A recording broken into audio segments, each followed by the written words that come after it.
Do you really believe that garbage? It's not about believing, it's a matter of fact. So you believe.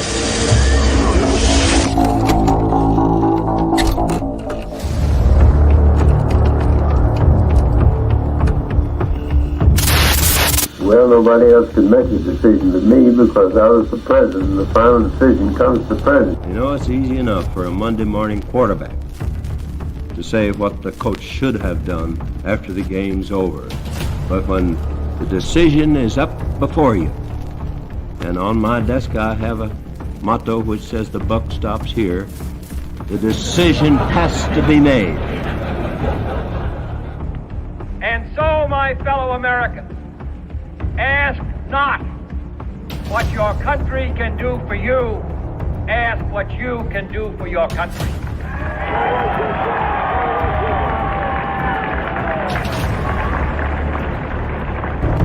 And I want to say this to the television audience. I made my mistakes, but in all of my years of public life, I have never profited from public service. I've earned every cent. And in all of my years of public life, I have never obstructed justice. And I think, too, that I could say that in my years of public life, that I welcome this kind of examination, because people have got to know whether or not their president's a crook. Well, I'm not a crook. I've earned everything I've got. President? Yep. Mr. President, I want to raise an issue that I think you've been lurking out there for 2 or 3 weeks and casting specifically in national security terms. You already are the oldest president in history, and some of your staff say you retired after your most recent encounter with Mr. Mondale. I recall yet that President Kennedy had to go for days on end with very little sleep during the Cuba Missile Crisis. Is there any doubt in your mind that you would be able to function in such circumstances? Not at all, Mr. Truitt, and I want you to know that also I will not make age an issue of this campaign. I am not going to exploit for political purposes my opponent's youth and inexperience.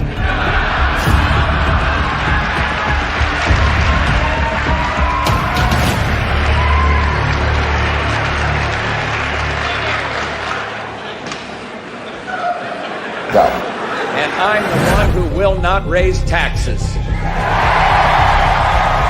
My opponent now says he'll raise them as a last resort or a third resort. But when a politician talks like that, you know that's one resort he'll be checking into. And my opponent won't rule out raising taxes, but I will, and the Congress will push me to raise taxes, and I'll say no. And they'll push, and I'll say no. And they'll push again, and I'll say to them, read my lips. No new taxes.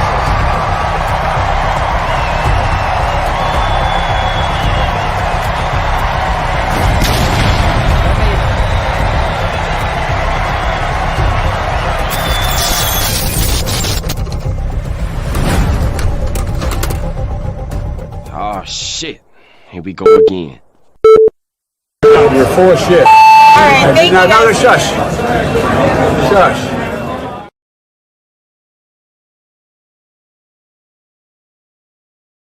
And on the 8th day, God looked down on his planned paradise and said, I need a man to test the will and goodness of a free people. So God made a dictator. God said, I need a man who failed in everything but theft and broken promises to live in a golden palace and convince the poor he serves their needs. So God made a dictator. God said, I need a wicked man to lead the common folk with hatred and fear. So God made a dictator. God said, I need a corrupt man who is above the law and immune from justice. So God made a dictator. God said, I need a man who will use violence to seize power. So God made a dictator. God said, I need a man whose followers will call black white, call evil good, and call criminals hostages. So God made a dictator. God said, I need his political party to obey without question, and the press fear his wrath. So God made a dictator. God said, I need a cruel man who uses his power and position to punish and harm his opposition. So God made a dictator. God said, I need a man who breaks the faith of even his most godly followers and leads them to idolatry. Place him above me. So God made a dictator. And then God said, I sent this man to test you, and until you cast him down, you have failed. So God made a dictator.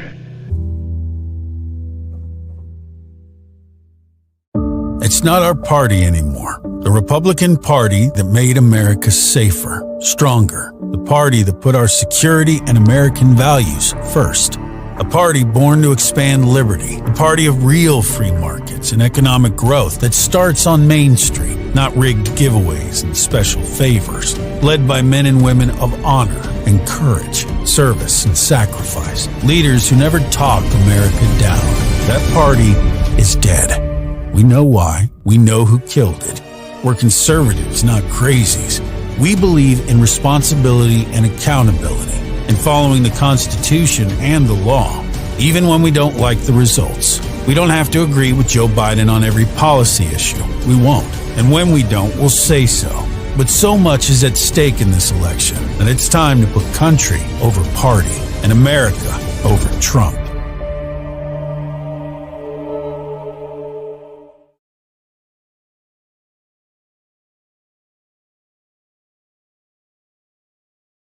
Millions of Republicans, more all the time, are feeling the pressure. The pressure to vote for the party, to toe the line, to pull the lever the way you always did before. Maybe the way your parents did too. It used to make sense. It used to be easy. Because it used to be the party that said character mattered. The party that was for the family.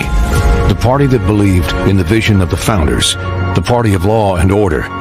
The party of rugged individualism. The party that would never vote for a criminal. But with or without the verdict, we all knew that's exactly what Donald Trump is. A criminal. When did conservative values become about one man? When did faith go from looking upward to looking the other way? Donald Trump doesn't represent the party of Lincoln. He's not the inheritor of Reagan's legacy. Donald Trump is a virus that has torn our party to shreds. It's time to save the Republican Party by voting against it.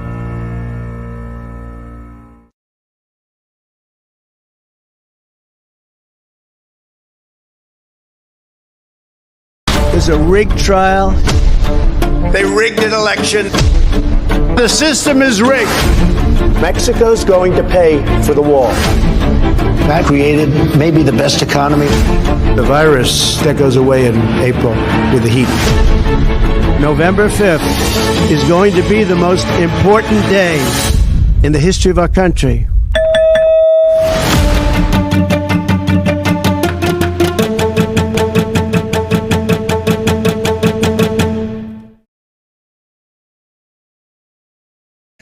Let's see what your numbers are when this election is over. Let's see. You're a whiner. When you lost the first time, you continued, you appealed and appealed to courts all across the country. Not one single court in America said any of your claims had any merit, state or local, none. But you continue to provoke this lie about somehow there's all this misrepresentation, all this stealing. There is no evidence of that at all. And I tell you what, I doubt whether you'll accept it because you're such a whiner. The idea, if you lose again, you accepting anything, you can't stand the loss. Something snapped in you when you lost the last time. This face, every day, again. Can you imagine? This face constantly on your screen, spreading lies, insanity, conspiracies, and cruelty, everywhere, all the time. Again, this face, hovering over every story, every event, every minute of every day, constantly putting America in danger, always in legal trouble, forever angry, constantly lying, embarrassing us everywhere. This face, and yours, every day. For 4 more years. It felt like it would never end before. Maybe it wouldn't this time. It never will.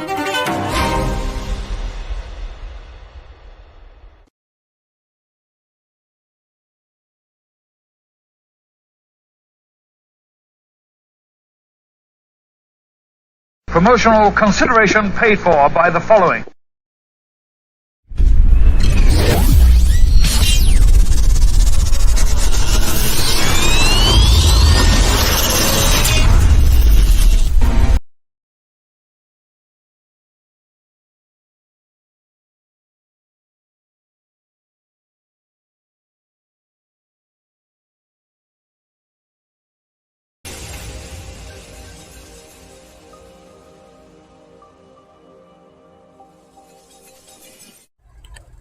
What is up, Straight Talk Society? This is your boy Trevor. Hey, I just want to thank you guys for rocking out with me for these past couple of years. But guess what? I'm so excited to announce the opening of our merch store. You got it right. So if you want to show your support, show everybody that you're down with the Straight Talk Society, go on over to www.thestraighttalksociety.bigcartel.com and pick up a shirt, pick up a hoodie, pick up a hat, pick up a mug. Hey, let everybody know what time it is. Let everybody know that you are Team Straight Talk Society. Hey, what are you waiting for? Support the Straight Talk Society by getting some merch.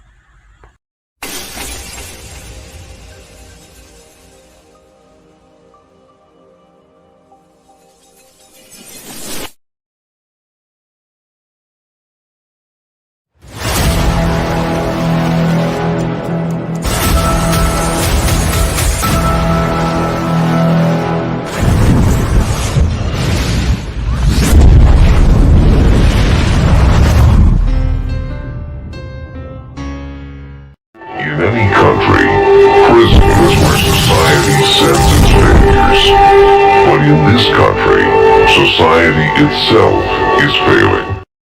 I'd like to punch him in the face, I'll tell you. We won the evangelicals. We won with young. We won with old. We won with highly educated. We won with poorly educated. I love the poorly educated. You crazy. Grab him by the pussy. I did not have sexual relations with that woman. Stay shut your mouth, because you don't know what you're talking about. Yes, I did. Hold it, tough guy. I'm not afraid of physical. Hold it. Don't sit there and tell me I'm not. There's an old saying in Tennessee, I know it's in Texas, probably in Tennessee, that says, fool me once, shame on you. You fool me, we can't get fooled again. They're bringing drugs, they're bringing crime, they're rapists, and some, I assume, are good people. Stand back and stand by. Will you shut up, Last thing was Olivia Gondak. It says that I wanted to eat her pussy. Olivia Gondak. I've never said that in my life tour. I would never do that. I'm happily married. I've got more than enough to eat at home. Thank you very much. You got to come see us when you come to New York, VP Biden. I will. It's a long way until November. We got more questions. You got more questions, but I tell you, if you have a problem figuring out whether you're for me or Trump, then you ain't black. Okay. I could stand in the middle of Fifth Avenue and shoot somebody, and I wouldn't lose any voters, okay? It's like incredible. I went to an Ivy League school. I'm very highly educated. I know words. I have the best words. We now have a gun on every table. We're ready to start shooting. By the way, maybe you could inject some bleach in your arm, and that would take care of it. This is the same man. Sarcastic. That was... Even though they're trying to impeach the son of a bitch. Can you believe that? You believe that?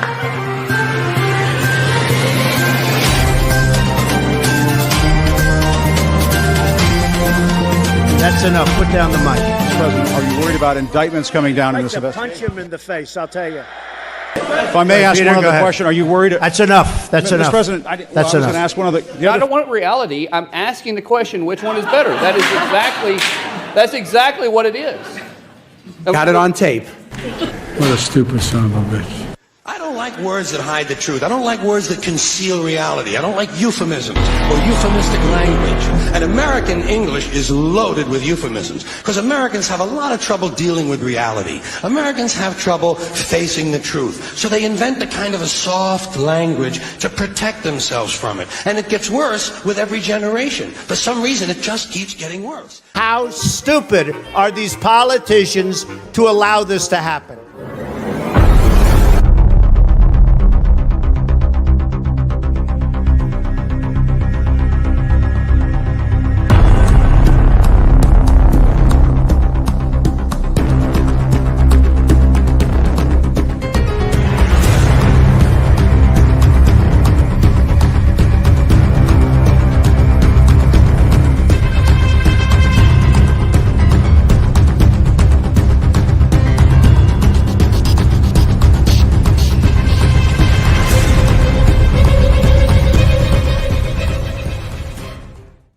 you want to run your mouth, we can be two consenting adults. We can finish it here. Okay, that's fine. Perfect. You want to do it now? I'd love to do it right now. Well, stand your butt up then. You stand your butt up. Oh, hold on. Big guy. Oh, stop it.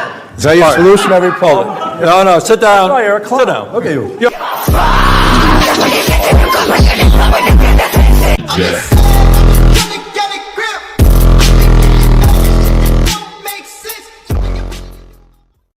You're saying it's a falsehood, and they're giving Sean Spicer, our press secretary, gave alternative facts. Alternative facts. Alternative facts. Alternative facts.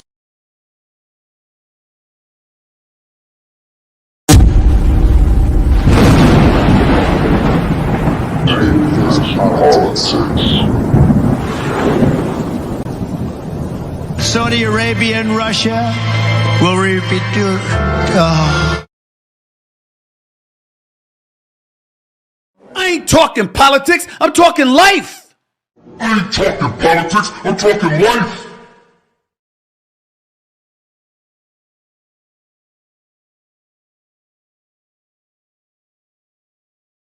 In the courtroom, we see Donald Trump for who he is. He's been convicted of 34 felonies, found liable for sexual assault, and he committed financial fraud. This election is between a convicted criminal who's only out for himself and a president who's fighting for your family. I'm Joe Biden, and I approve this message. Donald Trump lost 2 debates to me in 2020. And since then, he hadn't shown up for debate. Now he's acting like he wants to debate me again. Well, make my day, pal. I'll even do it twice. So let's pick the dates, Donald. I hear you're free on Wednesdays. And the word is that I'm 2 points up. I don't know if that's good or bad. How are you 2 points up to Biden? He can't talk, he can't walk, can't find his way off a stage, can't put 2 sentences together, although he has agreed to debate, so I don't know, maybe they know something. He's going to be so jacked up for those debates you watch. I just want to debate this guy, but, and I'm going to demand a drug test, too, by the way. I am. No, I really am. I don't want him coming in like the State of the Union. He was high as a kite. I said, is that Joe up there? A beautiful robe? And by the end of the evening, he's like, well, it was exhausted, right? Now, we're going to demand a drug test. But have a look at this tweet from Donald Trump. He's out there again. He says that he wants a drug test for Crackhead Joe. And he says, Crooked Joe. He suggested before that... the son, yeah. Crackhead's the son. Joe is the father of. And Donald says he'd be happy to have a drug test. They reckon he's going to be high on elephant juice or something to get through the debates. He's sleeping now. Because they want to get him good and strong. So a little before debate time, he gets a shot in the ass. Thank God. He's all about disinformation. Pilots come in, he said, I used to fly a plane. Truckers come in, I used to drive a truck. People come in from Minnesota, I used to live in Minnesota. Right? He is so this guy. Terrible. President Joe Biden and former President Donald Trump will face off in their first 2024 presidential debate. Nobody's going to be watching the debate on Thursday night, right? Nobody? Will anybody be watching? Trump is spending part of his weekend on the campaign trail, rallying with voters in Philadelphia. His team says campaigning is how he preps for debate. He said he is meeting informally with advisors and members of Congress to talk about inflation and immigration. President Biden, meanwhile, is hunkered down at Camp David with intense prep sessions and mock debates. How is debate prep going? The Biden team says he's trying to focus Thursday night's debate on abortion rights and Trump's attempt to undermine democracy. It was the first in-person showdown of the election season. There was no handshake as Democratic President Joe Biden and former President Donald Trump, a Republican, took the stage for tonight's presidential debate in Atlanta. Well, it was the debate we were all waiting for, and really what the audience wanted to see today was if the 81-year-old President Joe Biden could get through it without making enormous mistakes. And I'm going to continue to move until we get the total ban on the total initiative relative to what we're going to do with more Border Patrol and more asylum officers. President Trump? I really don't know what he said at the end of that sentence. I don't think he knows what he said either. Look. This thing's over. Joe Biden is a disaster. And nobody's even listening to anything he's saying. So if you care a lot about politics, you're trying to focus on what he's saying, as we are, obviously. And Trump keeps saying one crazy lunatic thing after another, right? But Biden has no ability to counter it. And the whole time the split screen is killing Biden. Because he's got his mouth open, he looks confused, doesn't know where he is. He's lost his train of thought at least twice in like disastrous shape. Those are gonna be played 1 billion times in viral video after viral video. This is an epic disaster. It's a guaranteed loss. You're telling me this is the most important election of our lifetimes? You're telling me that democracy's on the line? And you're gonna put on a guy who can't even talk, who can't even sit there and look normal. This thing's a bloodbath. He's gonna get annihilated. That is, okay. There is a feeling, I think there was a sense of shock, actually, how he came out at the beginning of this debate, how his voice sounded, he seemed a little disoriented. He did get stronger as the debate went on, but by that time, I think the panic had set in. And the biggest issue for Democrats is abortion, and he couldn't give an answer. He gave an answer, he couldn't even give a coherent answer on the biggest issue for Democrats tonight. I've heard from leading Democrats across the United States, elected governors, congressmen, who are texting me and saying, I'm worried I'm gonna lose if Joe Biden's at the top of the ticket. That was painful. I love Joe Biden. I work for Joe Biden. He didn't do well at all. He did not do well at all. But he had a test to meet tonight. To restore confidence of the country and of the base, and he failed to do that. And I think there's a lot of people who are going to want to see him consider taking a different course now. And then when he was trying to make more points, it was just more rambling, waffle, and a lot of losing his train of thought. Eligible for what I've been able to do with the with the COVID, with dealing with everything we have to do with, look, if we finally beat Medicare. Thank you, President Biden. President Trump?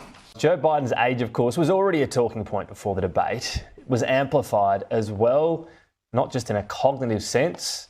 Plenty of discussion online about this footage of the First Lady, Jill Biden, helping her 81-year-old husband off stage. You can see pretty small steps there, but having to be helped off. He clearly needed assistance to descend those steps to greet the 2 CNN moderators after that. So I'm sure that'll be... Dr. Jill Biden leads the 81-year-old president off stage by the hand after the train wreck debate performance. You spent too much time in the gym.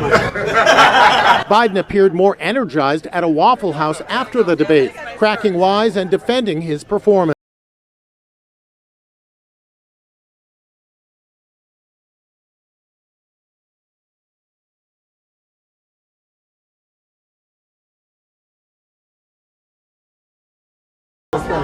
Joe, you did such a great job. You answered every question. And Dr. Jill was cheerleader-in-chief with supporters at a watch party. And let me ask the crowd, what did Trump do? Why? Now some say it's up to her and others close to him to persuade Biden to end his bid for a second term. How long do we continue to act like that we didn't see what we just saw last night? The First Lady, the President's sister. Those are the kinds of people who turn to him and say, sir, it's time to consider stepping aside. Melissa DeRosa is a Democratic Party strategist. I think that family has to be asking itself a lot of tough questions today. If that were my father that was on that stage last night, I wouldn't feel right about this. If he can't demonstrate to the American people that he can do the job, then I think it's incumbent on those around him to be honest with themselves and with him and figure out a replacement quickly. So how bad was Joe at the debate last night? It was so bad that Joy Reid lost more hair. It was so bad Jimmy Carter watched the debate and said, wow, that guy's almost dead. It was so bad Hillary's already writing her acceptance speech and Joe's suicide note. It was so bad Nancy Pelosi's face unfroze. Joe was so bad, Vladimir Putin denied poisoning him. It was so bad, Joe Biden thought St. Peter was the moderator. It was so bad, Democrats were seen in California at a cemetery digging up Dianne Feinstein. When you think about the Joe Biden you saw in the debate, ask yourself a question. Do you think the guy who was defeated by the stairs, got taken down by his bike, lost a fight with his jacket, and regularly gets lost, makes it 4 more years in the White House? And you know who's waiting behind him, right? Vote Joe Biden today and Kamala Harris tomorrow. I'm Donald Trump, and I approve this message. All right, here we go. Here we go. It's a Tuesday, and it's TFP Tuesday. We are live, and I am once again joined with the world's most dangerous political panel. And on the panel this week, we got MD20. What's going on, MD? Peace. What's going on? What's happening? All right. We also got Ricardo, who will be on the panel later on tonight. So today is episode 40, E40, and we're going to review and look at this last week's presidential debate, the first this year of 2024 between Biden and Trump. So before we get into it, MD, we just saw that piece just now. A lot of things to focus on. The meltdown reaction of people from the Democratic Party. We have the gloating and the victory lapping of Fox News. What was your takeaway from what we just saw? I said it before. I said it again. As a debate, it was probably the worst that I've ever seen, just as a whole, and that's from a compound of different levels of influence within the debate, meaning the moderation, the candidates, the structure. It was horrible. Biden had a horrible night, no question about it. Blue MAGA is what I call them now. The defeatist of mainstream liberal media has went upon themselves to go on a campaign to I guess ostracize the campaign of Joe Biden, which is funny to me because I mean Republicans have been saying this stuff about Biden for months now, and you know these mainstream pundits did their best to reflect on it, and now all of a sudden it's an issue. I don't get that. But just to give my quick take, overall, it was a spectacle unlike anything that we've ever seen. You know that, and that's just what it is. Yeah, it was something to behold. I've looked at it twice already. I don't know, man. It's funny that, you know, just like you were saying, the Democratic Party, and it's a good thing and a bad thing at the same time, because you would never see this from the Republicans. Like, they stick on toxic like flies on crap. Like, they will not let it go. But the Democrats have ousted members and you know, cut off support at times when things, you know, look bad, and you know, they just figure, hey, this is the right thing to do. But it's not really, in my mind, because anytime that they would have broached this subject, it would have had to have been a minimum of a year ago, because now you're looking at like 3 months or so, 3-4 months at the most. I mean, who's going to come out of the Democratic world and raise money and get known by every young punk 20 some odd year old that wasn't paying attention, and then they're like, I'm gonna go and vote. And the most notable name is going to be Donald Trump because they've heard his name for so long. Whoever this person is that they're trying to put up, we're going to be learning about them.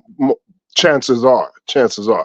So it's a bad position to be in.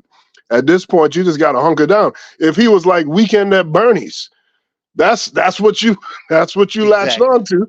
You got to keep going with Bernie. Right. and not the right Bernie, which was the other Bernie. To me, when it comes to blue MAGA, if this was such of an issue, why didn't we hear this when states all across this country were saying that they weren't going to hold official primaries and they was going with Biden? We heard nothing. Why wasn't this an issue last year when the Trump campaign put out the information talking about Biden's cognitive issue? We heard nothing from the blue MAGA media. I'm not saying that it's an issue for me because, again, to reiterate what you said, Venkat, I don't give a damn if they roll Biden out in the coffin, give him a couple of pints of virgin blood, and he signed a bill in the law, then he get back in the coffin, they roll him back out. I don't care at this point. Because my issue is not, and I'm not a Biden supporter per se. Everybody knows that. I'm a independent. Hell, some people would call me a Republican. That's fine if you want to do that. One thing that I'm not is a Trump supporter. And whoever it may be, I'm going with them to spite Trump. That's just what it is.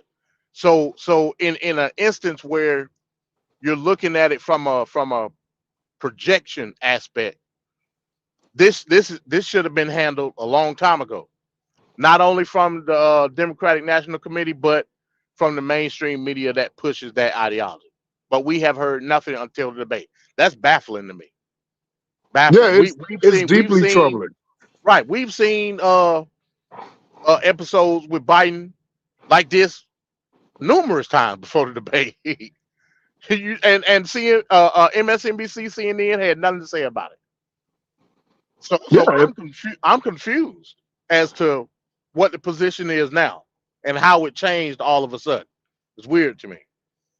Yeah, because nothing on that stage was new. I've heard him sound like that before. I mean, he in the video that we looked at, someone said, "Are you sick or do you have like a cold or something?" He's like, he had a sore throat. But I've heard him sound like that before. I've heard and you could hear the stammers and all that stuff simultaneously going off. So yeah, again, he has all these negatives on it against him. Old age, stuttering, and then if you want to throw the cognitive stuff in there as well. So it's just weird that you would force a candidate like this onto voters, especially when the stakes are so high with the other side, with Donald Trump. So that's very disappointing. And this feels like Democrats 2016 when they screwed over Bernie Sanders, and they're like, shut up. This is what you're gonna get. Forget about it. We're not even gonna talk. And it may bite them in the ass, but I'm hoping that they could get past this. But even if they get past this, I feel like the Democratic Party's going to be running out of options, and I think the next presidential campaign, the Republicans are going to be eschewing to win that. Even if Trump loses this one, it's going to be hard for the Democrats to come back unless they have a spectacular ass candidate, which I don't know if that's possible. Well, that's fine by me. I don't have an issue with that because, again, a lot of the parameters in which the Democratic Party is running their campaign on now, I don't believe that they would run with any other candidate. So that's fine. That's fine if they get disillusioned. The only thing that I'm worried about now is everybody being in uniformity when it comes to not electing Trump. That's all I care about. If we go back to Republican status quo after that, hey, it is what it is. You know what I'm saying? It is what it is. I can deal with that Right. because there's debate to be had. I know from a baseline standpoint, it will be some sort of bipartisan agreements being had. There is no such thing to be had under the auspices of MAGA. It just ain't. So, from that aspect, if we get another Republican in come 2028, so be it. I can deal with it. I can't deal with this. Right.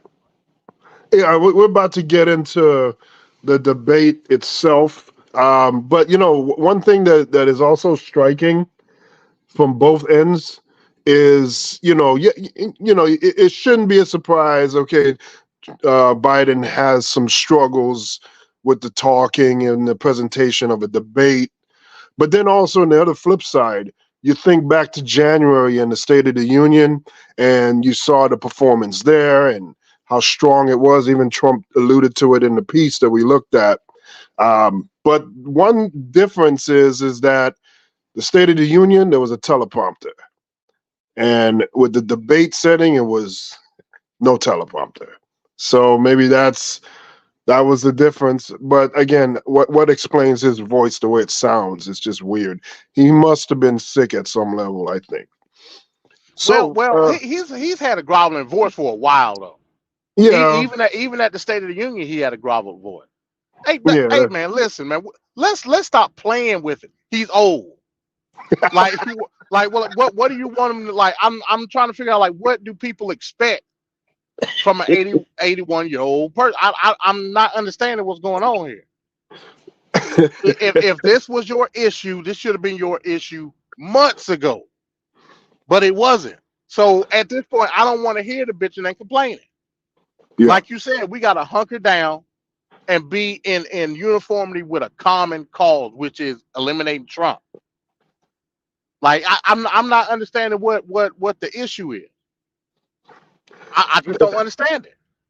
It's a cowardly thing, though. I mean, because that meant that those Democrats felt this way a year ago, 2 years ago, and once they saw the imploding of Biden last Thursday, that made in their mind, I guess, that made them have a green light to speak out. Yeah, because they saw opening to attack. Yeah, especially with people like Chink Uger, like the most leftist of the leftist socialists. That's blue MAGA. Chink Uger is blue MAGA. 100%.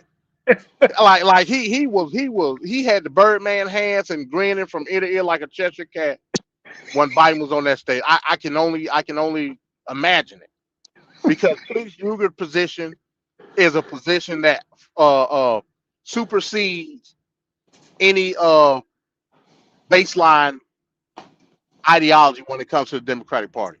People like him, people like what's another blue MAGA? I don't know if you know who Kyle Kalinske is. People like that. These are the blue MAGAs that are extreme leftist progressives that look at. I'm just being honest, Bancat.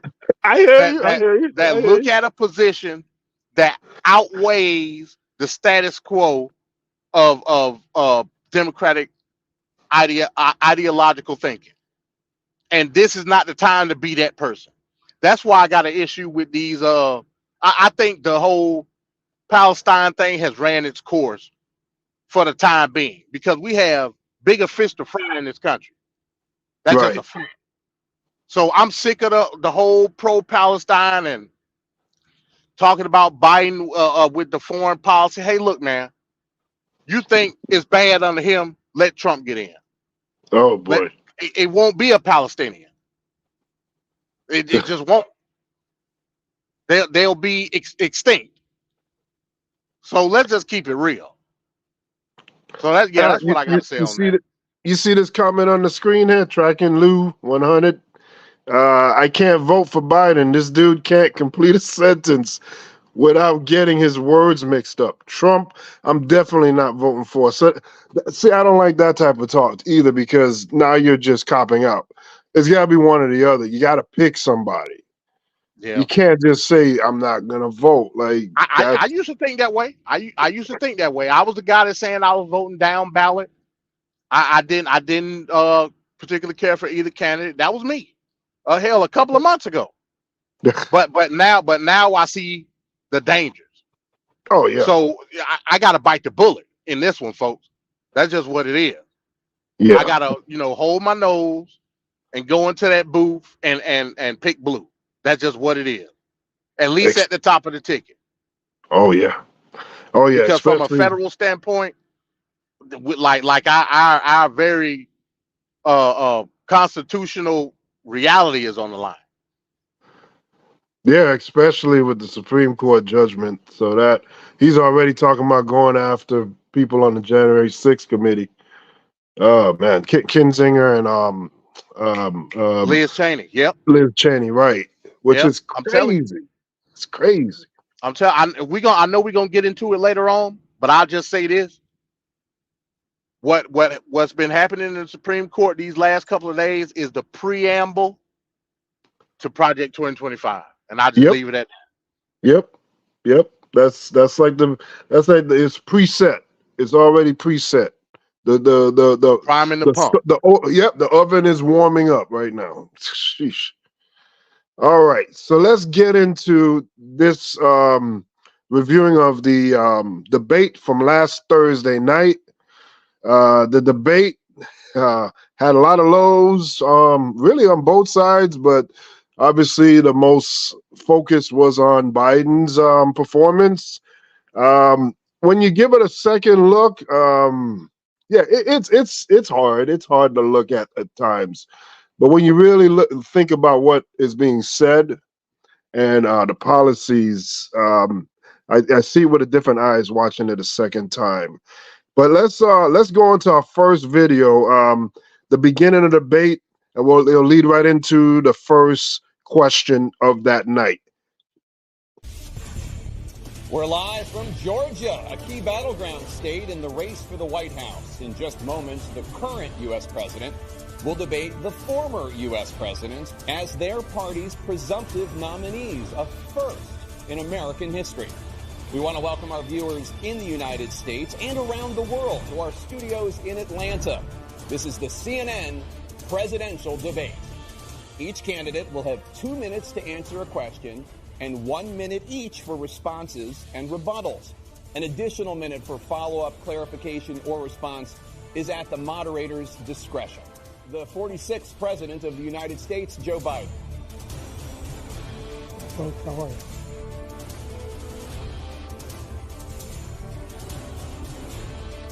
Great to be here. Thank you. And please welcome the 45th President of the United States, Donald Trump.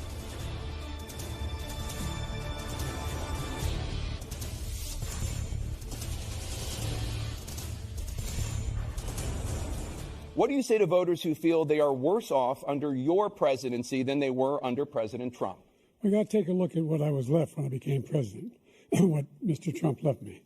We had an economy that was in free fall. The pandemic was so badly handled. Many people were dying. All he said was, it's not that serious. Just inject a little bleach into your arm. You'll be all right. The economy collapsed. There were no jobs.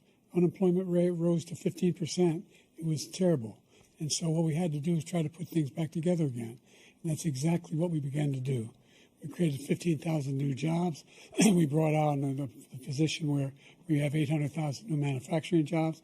But there's more to be done. There's more to be done. Working class people are still in trouble. I come from Scranton, Pennsylvania. I come of a household where the kitchen table, if the things weren't able to be met during the month, it was a problem. The price of eggs, the price of gas, the price of housing, the price of a whole range of things. That's why I'm working so hard to make sure I deal with those problems. And we're going to make sure that we reduce the price of housing. We're going to make sure we build 2 million new units. We're going to make sure we cap rents so corporate greed can't take over. The combination that I was left with in corporate greed is the reason why we're in this problem right now.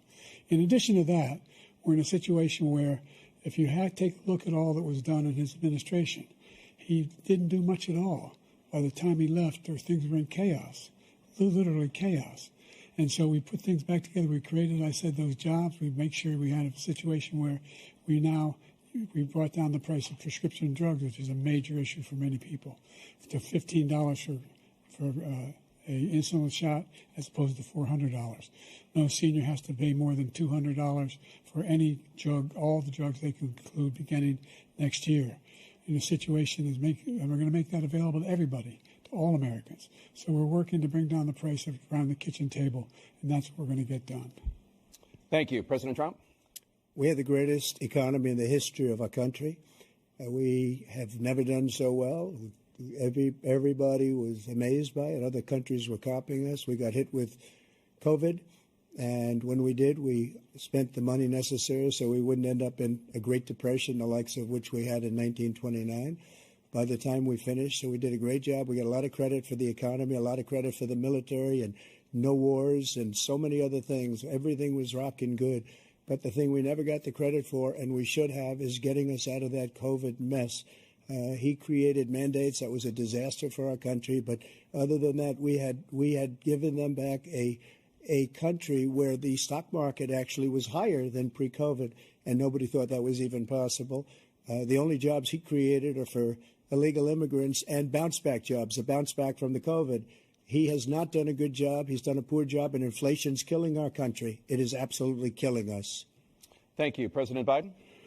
Well, look, the greatest economy in the world. He's the only one who thinks that, I think. I don't know anybody else who thinks he had the greatest economy in the world. And, you know, the fact of the matter is that we found ourselves in a situation where his economy, he rewarded the wealthy. He had the largest tax cut in American history, $2 trillion. He raised a deficit larger than any president has in any one term. He's the only president other than Herbert Hoover who's lost more jobs than he had when he began, since Herbert Hoover. The idea that he did something that was significant. And the military, you know, when he was president, they were still killing people in Afghanistan. He didn't do anything about that. When he was president, we were still finding ourselves in a position where you had a notion that we were this safe country. The truth is, I'm the only president this century that doesn't have this decade, that doesn't have any troops dying anywhere in the world like he did. President Trump, I want to follow up if I can. Am I allowed to respond to him? Well, I'm going to ask you a follow-up. You can do whatever you want with the minute that we give you. I want to follow up. You want to impose a 10% tariff on all goods coming into the U.S. How will you ensure that that doesn't drive prices even higher? It's not going to drive them higher. It's just going to cost countries that have been ripping us off for years, like China and many others, in all fairness to China. It's going to just force them to pay us a lot of money, reduce our deficit tremendously, and give us a lot of power for other things. But he made a statement. The only thing he was right about is I gave you the largest tax cut in history. I also gave you the largest regulation cut in history. That's why we had all the jobs. And the jobs went down, and then they bounced back, and he's taking credit for bounce-back jobs. You can't do that. He also said he inherited 9% inflation. Now, he inherited almost no inflation, and it stayed that way for 14 months. And then it blew up under his leadership because they spent money like a bunch of people that didn't know what they were doing, and they don't know what they were doing. It was the worst, probably the worst administration in history. There's never been. And as far as Afghanistan is concerned, I was getting out of Afghanistan, but we were getting out with dignity, with strength, with power. He got out. It was the most embarrassing day in the history of our country's life. All right. There we go. That's the first first question out of the debate. MD, what did you think what was said during that exchange? So this set up what the debate was going to be. They asked Biden about the economy, and he started going off with stats. Right now, he did misspeak, you know, a couple of times in that particular question. He corrected at least one of them, though. He corrected, right. He initially said that he had lowered insulin prices to 15. It was actually 35. We all know that. It was a mishap. He said that he, you know, initially he had created 15,000 jobs. That was incorrect. It was actually 15 million. They turned around, asked Trump the same question. Trump said verbatim, "We had the greatest economy to ever exist," something like that. No statistical breakdown, nothing. I just supposed to go off of him saying that we had the greatest economy, which we didn't. Then COVID hit, and then he didn't explain what happened to the economy when COVID hit. Now, when they went back to Biden and then went back to Trump, he said that he inherited almost zero inflation. The reason he inherited almost zero inflation because there was no economy. Everybody knows that. It was stagnant. There was nothing going on. So when Biden got in office and start putting in the mandates and we start slowly reopening, the inflation hit. Largely because the companies refused to deflate their prices back to normal. They just said, bump it. We're not doing it. We're going to continue to be hot. That's not a Biden issue per se. That's a corporate issue. Trump didn't articulate it that way. Here's the most damning part of that opening question to me. When they went back to Trump, Jake Tapper said specifically, when he was asked to respond, Jake Tapper said, well, we're going to give you the minute you can respond however you want to. That's going to play in a pivotal role throughout the course of the debate because that was not what you intended to do as far as moderation of the debate because you continually went to him with the same question. So you lied, sure. Jake Tapper. For sure. Jake Tapper was like on pins and needles, man. That pressure campaign they were doing, the Trump team, it really got to CNN, and they were just like to check in and making sure that they're not trying to offend or whatever. They were trying to be perfectly catering to Donald Trump, and that kind of affected this debate too. Hey, All Fan right. Cat, please go to that last comment because I can't say it any better. And that was another point that was made in that initial round of questions. Patrick T says he doesn't even know that we pay the tariffs, not the other country. I can't say it better myself. People that always bring up these tariffs, anybody that knows me knows I've always been against tariffs. Why? Because the tariffs are not paid by the country. That's stupid. Anybody believes that don't understand how economics work. Most of the companies that are importing into the United States from China, if I'm gonna be with a specific country, are American companies. They just outsource their manufacturing. They got to go right around in a circle, pay the tariff, and then inflate the price to us. It's economics 101. And I have a video we'll see later that'll support that what you were saying there, MD. It's crazy. I mean, Donald Trump in real time is just blurting out provable things that you don't even have to look up on Google. Like there should be a level of integrity there. But one of the sole Republican on The View, I kind of agree with her, but I kind of don't because she's like, it doesn't matter if someone says anything that's incorrect. That's the point of the debate. You as a debater need to call them out on it and rebuke that. So I get that, but some of this stuff is like egregious, and you got a lot of people that are novice to politics and hadn't followed stuff, and that affects people's thought process on what's going on. There should be some level of integrity there. All right, so let's go on in now. Yeah, no doubt. I'm sorry, I was on mute. I'm sorry, my bad. I agree with everything you just said. Yeah, I think. And by the way, one last thing, then you can move on. The Herbert Hoover thing. Oh yeah. Who was the person? And this is so ironic. Who was the person that initiated the import tariff system as we know it today in American economics? It was Herbert Hoover. It's so funny that he would gravitate to something like that. Of all the things as president you can do, he went He took the playbook of a losing president, one of the worst in the history, and he says he doesn't want to be the next Herbert Hoover. We'll see. We'll see. I mean, he's already there. What am I saying? He left office with negative jobs. Like George Bush, as disastrous, George W. Bush, as disastrous as his presidency was, and how he left the state of the economy, he still had a net of 1 million jobs. That's pathetic, but he still had that.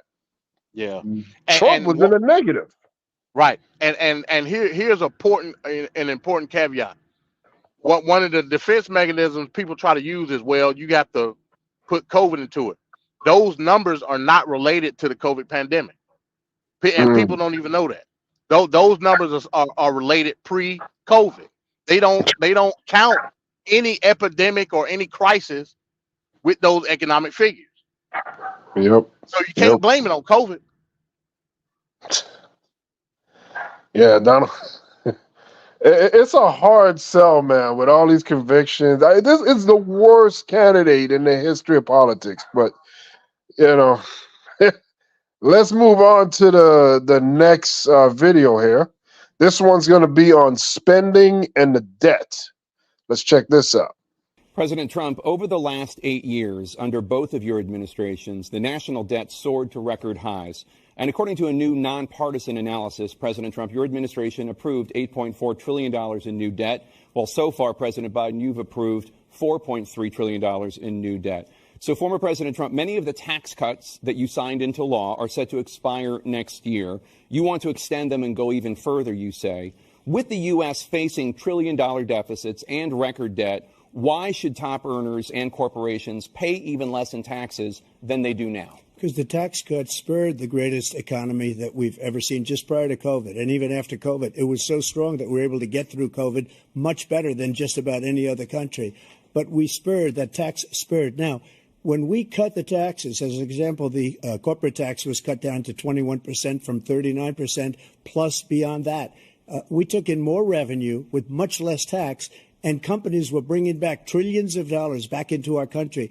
The country was going like never before, and we were ready to start paying down debt. We were ready to start using the liquid gold right under our feet, the oil and gas right under our feet. We were going to have something that nobody else has had. We got hit with COVID. We did a lot to fix it. I gave him an unbelievable situation with all of the therapeutics and all of the things that we came up with. We gave him something great. Remember, more people died under his administration, even though we had largely fixed it. More people died under his administration than our administration, and we were right in the middle of it, something which a lot of people don't like to talk about. But he had far more people dying in his administration. He did the mandate, which is a disaster, mandating it. The vaccine went out. He did a mandate on the vaccine, which is the thing that people most objected to about the vaccine. And he did a very poor job, just a very poor job.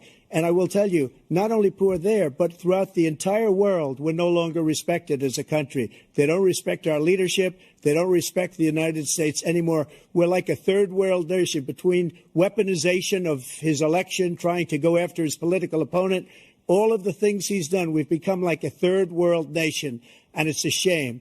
The damage he's done to our country. And I'd love to ask him, and will, why he allowed millions of people to come in here from prisons, jails, and mental institutions to come into our country and destroy our country.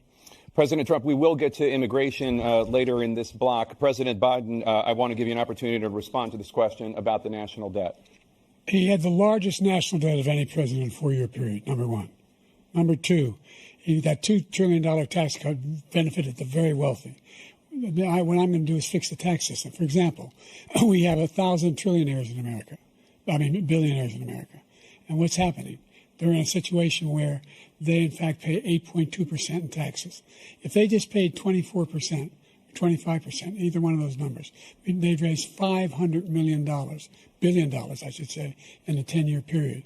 We'd be able to wipe out his debt. We'd be able to help make sure that all those things we need to do, child care, elder care, making sure that we continue to strengthen our health care system, making sure that we're able to make every single solitary person eligible for what I've been able to do with the with the COVID, with dealing with everything we have to do with. Look, if we finally beat Medicare. Thank you, President Biden. President Trump?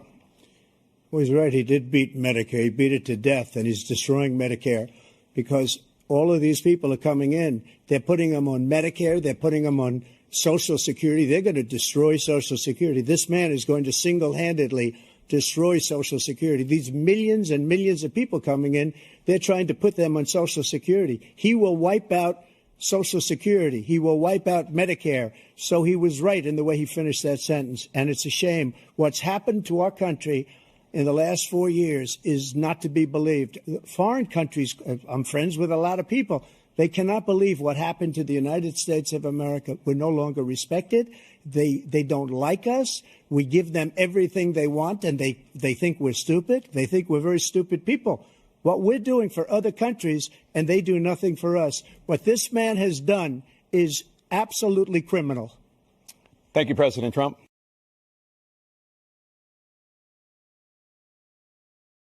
Okay, there we go. So that video, they talked about debt and spending.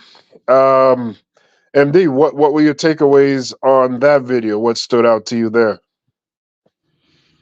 I think Biden did an excellent job in his rebuttal round in the beginning, explaining what happened under Trump. Listen, the Tax Cuts and Job Act did nothing for the middle class. The very people that he touts and basically molds into MAGA maniac. It did nothing. All it did was raise the deficit. Now, again, everybody knows my position when it comes to deficit. I don't take a special account into the deficit because I understand why it's needed for the economy. With that being said, the fact that we know from in a 3-year span, Trump had a net negative in job creation versus him giving trillions of dollars of tax cuts to corporations and conglomerates equals huge deficit. That's just what it is. If you could put two and two together, you could clearly see that his main focal point was to get favoritism toward the companies in exchange for massive tax cuts. Because when it comes to the Tax Cuts and Jobs Act, he did one half of what that bill say. He did the tax cuts, didn't do the jobs. Because he in his mind, it was to his belief that based on and that goes back to the old Reagan and the people try to distance him from Reagan, which is stupid. That's that whole Reaganomics trickle down theory, which Crazy. don't work. Crazy. Yep, It not just at all. don't. You know what I'm saying? Now, if from my vantage point, I argue that the people are the ones that dictate the success of the company. That now that's just me. People will argue that another show. You know what I'm saying? But from the aspect of how we look at fiscal conservatism, it does not work at all. It just don't. The reason that it doesn't work is because you're giving an advantage to a certain class in the promise that they'll do something for you, but they don't have to do it, and that clearly showed it under Trump. Double the deficit spending as Biden. How? Biden had the infrastructure bill, the Chips and Science Act, all these things that you would think will be massive deficit spending. But yet somehow we sitting here talking about Trump doubling Biden's Biden. deficit spending. How was that even possible? Donald Trump spent $8 trillion. Joe Biden spent $4 trillion. That's crazy. That's crazy. So Yeah. you mean to tell me you spent all this amount of money during COVID with Operation Warp Speed and all that? I doubt it. Exactly. Yeah, did it cost a lot of money to develop? Of course it did. But we're talking about within a Not even a whole 12-month span, because hell, really, COVID didn't kick off to what, March? Right. So really, Right. we're talking about within a 9-month span. You want me to believe that you spent all this amount of, nah, bro, I'm not going for it. And nor should the American people. And it shouldn't be surprised. I mean, look at the history of Donald Trump in his own life. He hasn't been the wisest spender, and he hasn't been the smartest businessman. If it wasn't for the fact that the bank said, hey, his brand is probably the best thing we can get out of the buildings and whatnot, instead of repossessing when he was doing bankruptcy in the 80s. They just said, hey, just let it stay on there, because his property was just worthless at the time.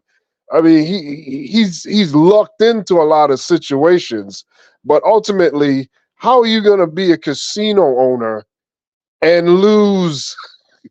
How do you lose? The house always wins. You should not be going bankrupt. Well, the issue was it was the wrong house that was winning. I'll be bringing an excerpt. I'll be bringing an excerpt to another book that I'm gonna do on the book club called Trump Russia. It explains everything that you just said. Yeah. It explains, and it gives the reason why the House of Cards went down on top of Trump in the 80s and the 90s. It explains it verbatim. Wow. Yeah. Yeah. Especially dealing with Taj Mahal in Atlantic City. Yep. Yep.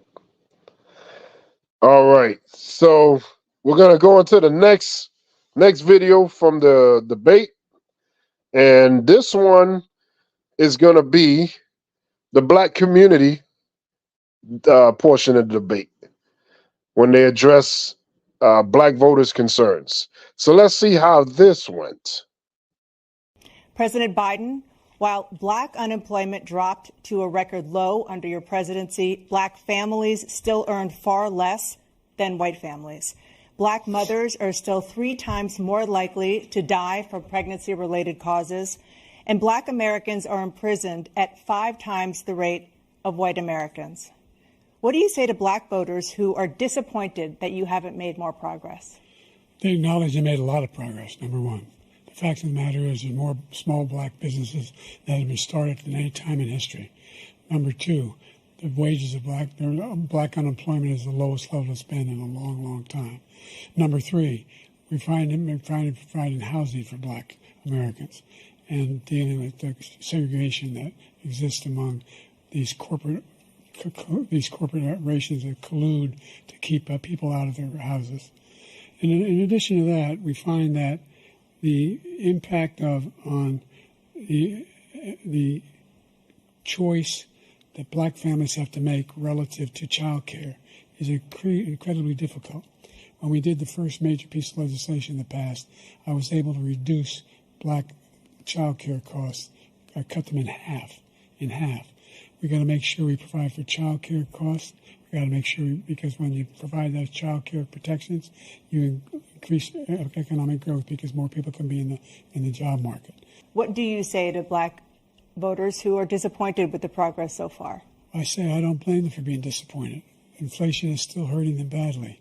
For example, I provided for the idea that any black family, first-time home buyer, should get a $10,000 tax credit to be able to buy their first home so they can get started. I made sure that we're in a situation where all those black families and those black individuals who provided had to take out student loans that were ballooning, that if they were engaged in nursing, doctor, and anything having to do with volunteerism, if they paid their bills for 10 years on their student debt, all the rest is forgiven after 10 years. Millions have benefited from that. And we're going to do a whole lot more for black families. Thank you, President Trump. And he caused the inflation. He's blaming inflation, and he's right, it's been very bad. He caused the inflation, and it's killing black families and Hispanic families and just about everybody. It's killing people. They can't buy groceries anymore. They can't. You look at the cost of food where it's doubled and tripled and quadrupled. They can't live. They're not living anymore. He caused this inflation. I gave him a country with essentially no inflation. It was perfect. It was so good. All he had to do is leave it alone. He destroyed it with his Green New scam and all this money that's being thrown out the window. He caused inflation. As sure as you're sitting there, the fact is that his big kill on the black people is the millions of people that he's allowed to come in through the border. They're taking black jobs now. And it could be 18, it could be 19, and even 20 million people. They're taking black jobs. They're taking black jobs. They're taking black jobs. And they're taking Hispanic jobs. And you haven't seen it yet, but you're going to see something that's going to be the worst in our history. Thank you. President Biden? There was no inflation when I became president. You know why? The economy was flat on its back. 15% unemployment. He decimated the economy, absolutely decimated the economy. That's why there was no inflation at the time. There were no jobs. We provided thousands of millions of jobs for individuals who are in all communities, including minority communities. We made sure that they have health insurance. We have covered, the ACA has increased. I made sure that there are $8,000 per person in a family to get written off for health care. But this guy wants to eliminate that. They tried 50 times. He wants to get rid of the ACA again.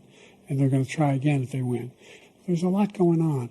But in inflation, he caused it by his tremendous malfeasance in the way he handled the pandemic. Thank you. Another persistent challenge is the climate crisis. 2023 was the hottest year in recorded history, and communities across the country are confronting the devastating effects of extreme heat, intensifying wildfires, stronger hurricanes, and rising sea levels. Former President Trump, you've vowed to end your opponent's climate initiatives, but will you take any action as president to slow the climate crisis? Well, let me just go back to what he said about the police, how close the police are to him. Almost every police group in the nation from every state is supporting Donald J. Trump. Almost every police group. And what he's done to the black population is horrible, including the fact that for 10 years he called them super predators. We can't, in the 1990s, we can't forget that. Super predators was his name, and he called it to them for 10, and they've taken great offense at it, and now they see it happening. But when they see what I did for criminal justice reform and for the historically black colleges and universities, where I funded them and got them all funded, and the opportunity zones with Tim, as you know, Tim Scott was incredible. He did a great job. Great senator from South Carolina. He came to me with the idea, and it was a great idea. It's one of the most successful economic development acts ever in the country, opportunity zones. And the biggest beneficiary are blacks. And that's why we have the best numbers with them in maybe ever. They're saying ever. I read this morning where ever, the best numbers.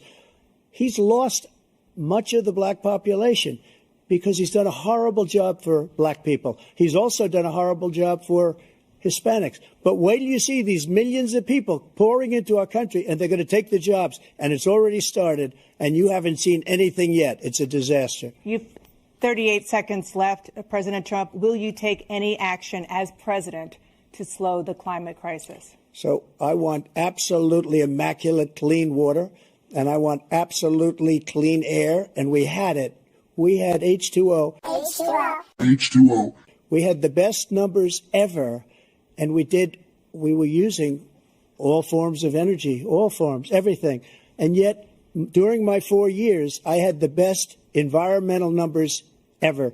And my top environmental people gave me that statistic just before I walked on the stage, actually. I don't know where the hell he's been. The idea that anything he said is true. I've passed the most extensive climate change legislation in history. We find ourselves, and by the way, black colleges, I came up with $15 billion for HBCUs, historic black universities and colleges, because they don't have the kind of contributors that they have to build these laboratories and the like. Any black student is capable in college of doing any white student can do. They just don't have the money, but now they'll be able to get those jobs in high tech. We're in a situation where the idea that he is claiming to have done something that had the cleanest water, he hadn't done a damn thing for the environment. he pulled out of the Paris Peace Accord, Climate Accord. I immediately joined it because if we reach 1.5 degrees Celsius at any one point, there's no way back. The only existential threat to humanity is climate change, and he didn't do a damn thing about it. He wants to undo all that I've done. The Paris Accord was going to cost us $1 trillion, and China nothing, and Russia nothing, and India nothing. It was a ripoff of the United States. And I ended it because I didn't want to waste that money because they treat us horribly. We were the only ones who was costing us money. Nobody else was paying into it. And it was a disaster. But everything that he said just now, I'll give you an example. I heard him say before insulin. I'm the one that got the insulin down for the seniors. I took care of the seniors. What he's doing is destroying all of our medical programs because the migrants coming in, they want everybody. And look, I have the biggest heart on the stage. I guarantee you that. And I want to take care of people. But we're destroying our country. They're taking over our schools, our hospitals, and they're going to be taking over Social Security. He is destroying Social Security, Medicare, and Medicaid. The idea is that we, in fact, we were the only ones of consequence who were not members of the Paris Accord. How can we do anything if we're not able to, the United States can't get its under control? One of the largest polluters in the world, number one. We're making significant progress. By 2035, we will have cut pollution in half. We have made significant progress, and we're continuing to make progress. We set up a climate corps for thousands of young people who learn how to deal with climate, just like the Peace Corps. And we're moving in directions that are going to significantly change the elements of cause of pollution. But the idea that he claims that he has the biggest heart up here and he's really concerned about pollution and about climate, I've not seen any indication of that. And by the way, with regard to prescription drugs, one company agreed that they would reduce the price to $35, which I was calling for, one, voluntarily. I made sure every company in the world, every pharmaceutical company, cannot have to pay. Thank you. All right. There's the video on the black community. MD, what did you take away from this video? All right, I'll leave the elephant in the room for last. I'll go to like the latter part of the video. Did you notice? And we played two clips now. Again, besides Biden's elderly mishaps, you've noticed he's pretty much stayed on topic for what the moderators have pulled the questions to. You noticed in regards to climate change, Biden gave a concise, stat-based answer. Trump talked about immigrants some type of way. They went back to Biden. Biden continued to talk about climate change via the Paris Accord. That's how you do a debate in regards to the substance of the matter. Now, Venkat, what is a black job?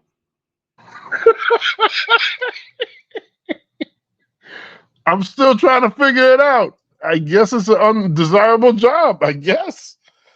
So let's use a little bit of logic here, just for a second. The immigrants that have come in are taking jobs in agriculture, low-level service jobs. I'm not seeing any immigrants coming in working what we would consider a working middle-class jobs. Me personally, I haven't seen it. So with that being said, what jobs are immigrants taking from black people? Mind you, before you answer, currently, as it stands right now, black unemployment is under 5%. I don't know if anybody can explain that one. I really don't know because none of the facts are aligned with his statements. Right. Yeah, he lied. He lied numerous times in that particular clip. He lied about bringing the insulin down. He ain't had nothing to do with that. Yeah, that's one of the most egregious ones. He lied about using all forms of energy. That's a lie. I mean, hell, on this intro to TFP Tafis Politics, we got Trump talking about birds being killed under a windmill. So that's a lie. He just lied through his teeth about numerous things. I'm telling you right now. He said there was a record low black support for Biden. Bank on it, Van Cat. I'm telling you right now. And this is coming from me that don't necessarily support Biden, but I know what the demographic is. I'm telling you, if Biden wins or loses, it really don't matter. Black people will vote for Biden at around 90%. Bank on it right now. So I don't want to hear these idiots that's trying to gaslight black people into thinking that it's not going to be that. Yeah, and they've been running hard with that narrative, making people question what's going to happen and how it's going to happen, and they're hoping that it changes the vibe and the mood in the election. But I mean, you got to be very insecure and not knowing what's going on in politics to believe those kinds of statements. Donald Trump is the guy that got people to put AI images of fake fantasy black people hugging him. Yeah. So sitting on the stoop. Exactly. Again, man, it's terrible. Go ahead. If the support was that strong, you wouldn't need fantasies to make this a reality. Yeah. So, going back to the whole black issue, to me, both of the candidates were terrible. First of all, Biden, he listed a whole bunch of policies and trying to generalize them to black people. That was insulting. It just was. You know what I'm saying? Talking about the student loan debt and the child care, like you basically generalized what the black community needs. I mean, yeah, at the end of the day, we all Americans. We need all the policy. But the fact that you generalized general policy and equated it to black plight is an issue. And it also tells me that you really ain't got no policy for black folk. Let's just keep it real. 100. So you just listed a whole bunch of stuff that you thought was an issue for black people in regards to why ain't black folks ain't got no money. You know what I mean? And then Trump turned right around. See, if Trump was smart, he would have destroyed Biden right then and there. You know what I'm saying? From a racial aspect, he would have. But Trump don't know no better. He gonna play right into it with the whole black jobs thing. Play right into it because he was waiting to use that opportunity to go back into immigration. It seems like that's his go-to butter. He just loves to go to immigration, man. Yeah. Just loves it. Shame, man. All right. One more thing. Just a caveat in regard, because it's perfect for this particular segment. Just yesterday, which was July 1st, Biden's policy of no rent price gouging went into effect. A lot of people don't even know that. So now I think it's 3-year increments. There could be no rental increase. Is that federal or state by state? Yeah, that's federal. That's federal. Okay, that's good. I didn't. As a renter, that's great for me. Oh yeah. That's a huge. But again, that's the problem right there.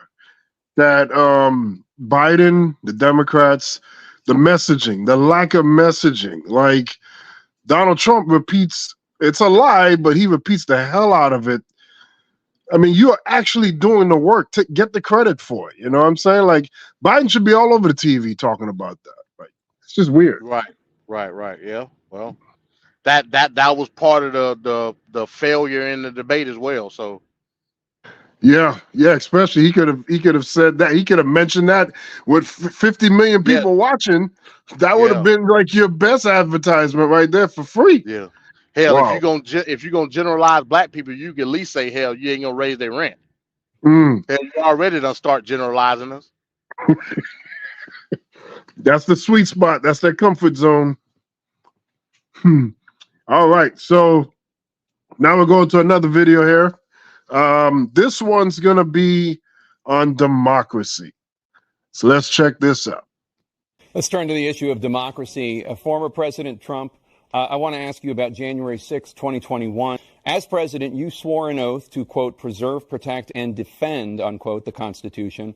What do you say to voters who believe that you violated that oath through your actions and inaction on January 6th and worry that you'll do it again? Well, I don't think too many believe that. And let me tell you about January 6th. On January 6th, we had a great border. Nobody coming through, very few.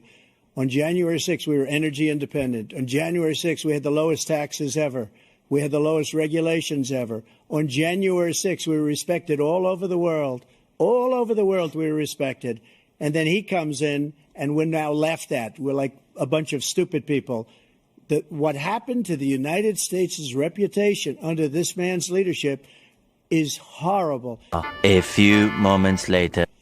You have 80 seconds left. My question was, what do you say to those voters who believe that you violated your constitutional oath through your actions and inaction on January 6, 2021, and worry that you'll do it again? Well, I didn't say that to anybody. I said peacefully and patriotically. And Nancy Pelosi, if you just watched the news from 2 days ago, on tape to her daughter, who's a documentary filmmaker, they say, but she's saying, oh, no, it's my responsibility. I was responsible for this because I offered her 10,000 soldiers or National Guard, and she turned them down. And the mayor in writing, by the way, the mayor in writing turned it down, the mayor of D.C. They turned it down. I offered 10,000 because I could see I had virtually nothing to do. They asked me to go make a speech. I could see what was happening. Everybody was saying they're going to be there on January 6th. They're going to be there. And I said, you know what? There's a lot of people coming. You could feel it. You could feel it, too, and you could feel it. And I said, they ought to have some National Guard or whatever. And I offered it to her. And she now admits that she turned it down. And it was the same day she was, I don't know, she can't be very happy with her daughter because it made her into a liar. She said, I take full responsibility for January 6th. President Biden? Look, he encouraged those folks to go up on Capitol Hill, number one.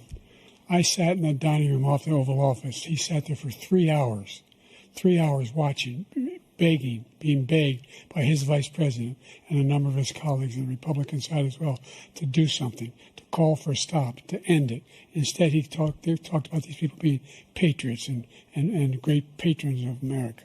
In fact, he says he'll now forgive them for what they've done. They've been convicted. He says he wants to commute their sentences. He didn't do a damn thing, and these people should be in jail, and they should be the ones who are being held accountable. What they've done to some people that are so innocent, you ought to be ashamed of yourself. What you have done, how you've destroyed the lives of so many people. When they ripped down Portland, when they ripped down many other cities, you go to Minnesota, Minneapolis, what they've done there with the fires all over the city. If I didn't bring in the National Guard, that city would have been destroyed. When you look at all of they took over big chunks of Seattle. I was all set to bring in the National Guard. They heard that. They saw them coming, and they left immediately. What he said about this whole subject is so off. Peacefully patriotic. One other thing. The Unselect Committee, which is basically two horrible Republicans that are all gone now, out of office, and Democrats, all Democrats, they destroyed and deleted all of the information they found because they found out we were right. We were right. And they deleted and destroyed all of the information. They should go to jail for that. If a Republican did that, they'd go to jail. Thank you, President Trump. President Biden, I want to give you a minute. The only person on this stage is a convicted felon is the man I'm looking at right now. And the fact of the matter is, what he's telling you is simply not true. The fact is that there was no effort on his part to stop what was going on up in Capitol Hill. And all those people, every one of those who were convicted, deserves to be convicted.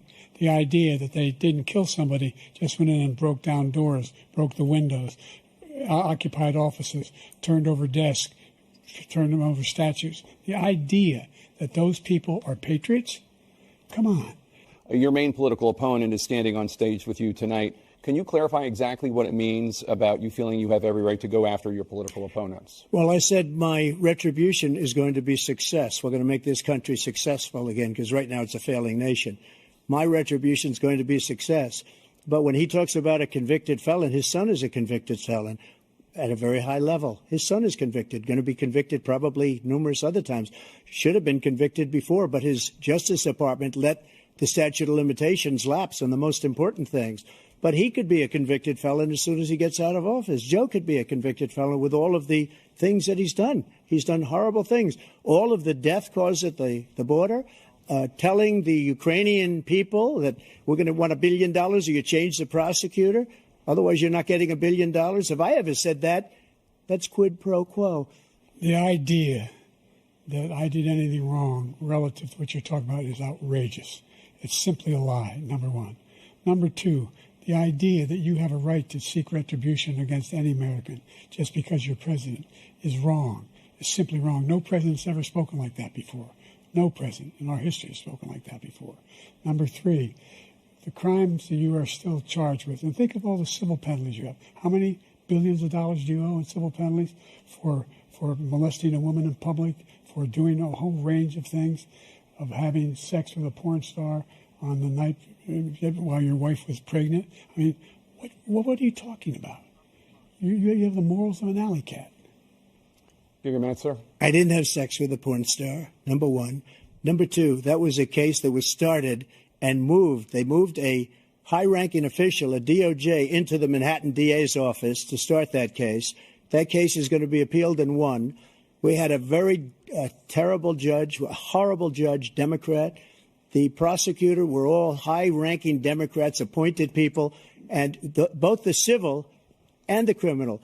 He basically went after his political opponent because he thought it was going to damage me. But when the public found out about these cases, because they understand it better than he does, he has no idea what these cases are. But when they found out about these cases, you know what they did? My poll numbers went up, way up. You know that because you're reporting it. And we took in more money in the last 2 weeks than we've ever taken in the history of any campaign. I don't think any campaign has ever taken. Hundreds of millions of dollars came pouring in because the public knows it's a scam and it's a guy that's after his political opponent because he can't win fair and square. Could you ever think you heard any president say that I'm going to seek retribution? Do you ever hear any president say that I thought Hitler had some good ideas? What got me involved to run in the first place after my son had died, I decided in Iraq, because of Iraq, I said I wasn't going to run again until I saw what happened in Charlottesville, Virginia. People coming out of the woods carrying swastikas on torches, and singing the same anti-Semitic bile they sang when back in Germany. And the young woman got killed. I spoke to the mother, and they asked him, they said, What do you think of those people? The ones who got killed, the one who tried to stop it, and the ones he said, I think they're fine people on both sides. What American president would ever say, Nazis coming out of fields, carrying torches, singing the same anti-Semitic bile, carrying swastikas, were fine people? And this is the guy who says Hitler's done some good things. I'd like to know what they are. The good things Hitler's done, that's what he said. This guy has no sense of American democracy. President Trump.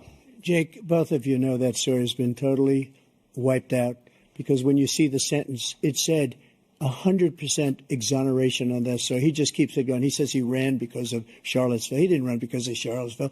He ran because it was his last chance. He's not equipped to be president. You know it, and I know it. It's ridiculous. We have a debate. We're trying to justify his presidency.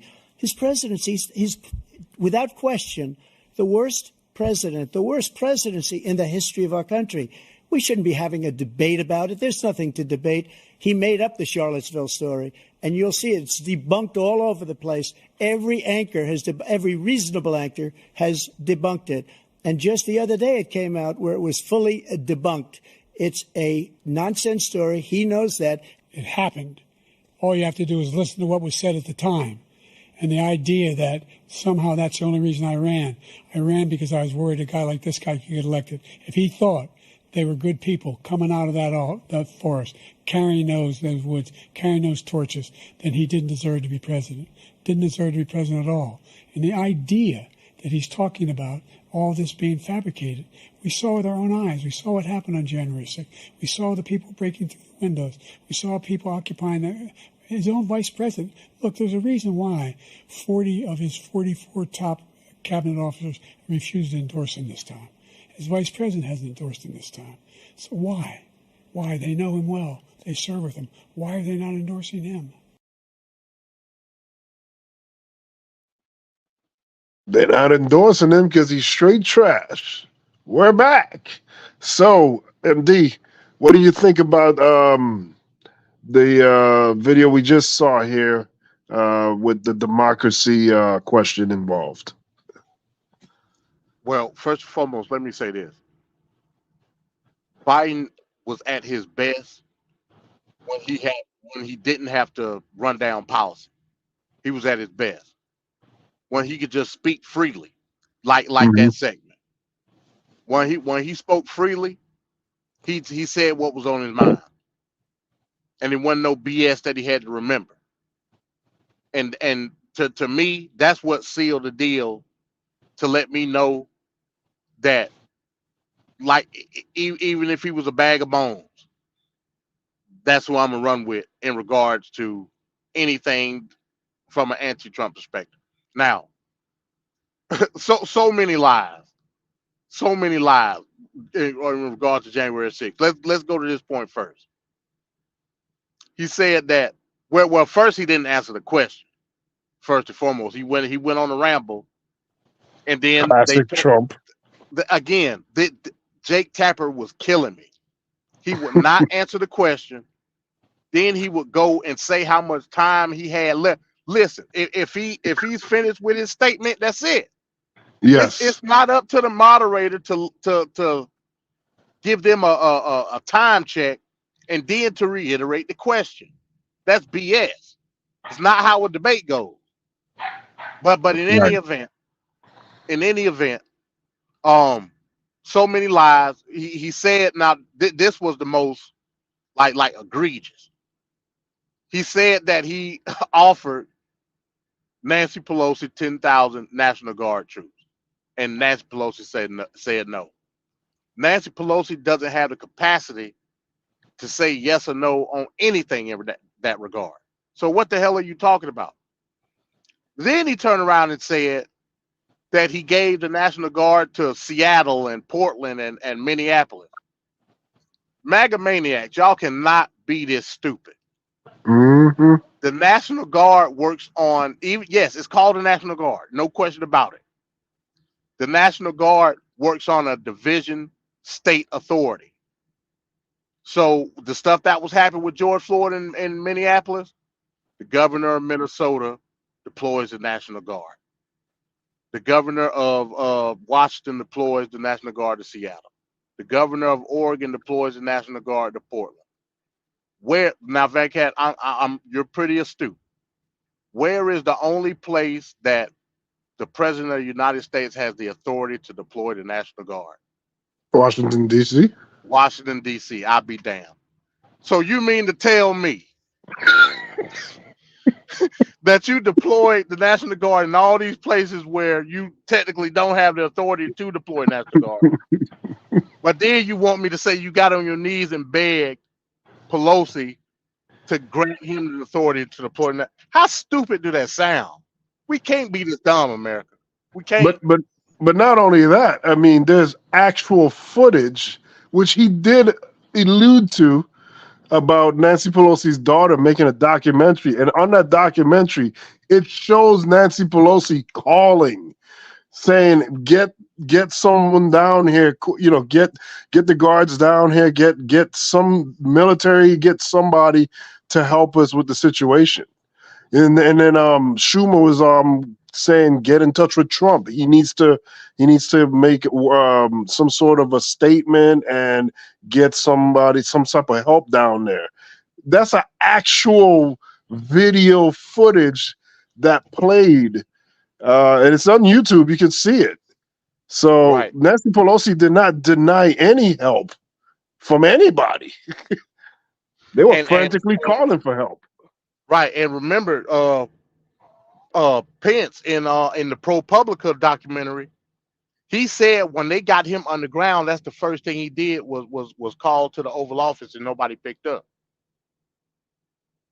Yep. Like I don't know what else y'all want me to say. Like, this is crazy. It's This is insane. blatant. It's so blatant. And you would hope that he would have got checked on those things are important. It's not like a little deal. I mean, that's important. Right. And the people watching the debates, the Fox News and the MAGA maniacs and all these people, they're watching it and they're just high-fiving each other. Oh, he's killing it. Yeah. But is he really though? And he gaslit. Remember, he said initially he said, wow, this is a lot of people. Doing the Trump hand. This is a lot of people. You could feel it in the air. That's exactly what he said in the debate. You could feel it. You could feel the insurrection in the air. Yep. And y'all just gonna let him say that and not give no. Okay, it's a debate. I get it, but something so egregious, hell, incriminating, if you ask me. He literally said, you could feel it in the air. He literally said that in the debate. And I that's the other thing don't know what else to say. That's the other thing too. Trump hasn't faced too many environments like this. And usually when he's talking to someone friendly. He avoids like the moment where he can get called out. I don't know if there was an agreement or something where maybe certain things couldn't be said. That's the only reason he would go on there. I don't know, but I believe that, Venkat. It's no way that you could tell me. And like I said, throw bias out the window. Whatever you want to believe about bias, I don't care.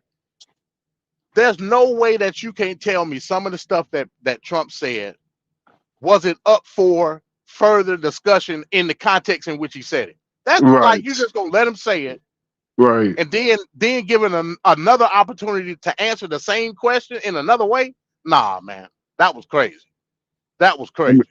He hasn't had any accountability for this. He hasn't had to answer for most of this, and in court, on TV, in anywhere, and he just hasn't been able to just have to face the consequences for doing what he did. And it would have been nice in this debate to finally have that moment, because that's what the debates are. You're supposed to defend your record. And that's something that they just don't really cross too much. Right. And the narrative has been, well, it's not really up to CNN to fact check. I agree. But it is up to CNN to get clarification on what he's talking about within the context of the question. That's what moderating is. If you're not going to answer the question, then bump it. Go on. You don't give him multiple opportunities to reposition his answer. You don't do that. It's crazy to me.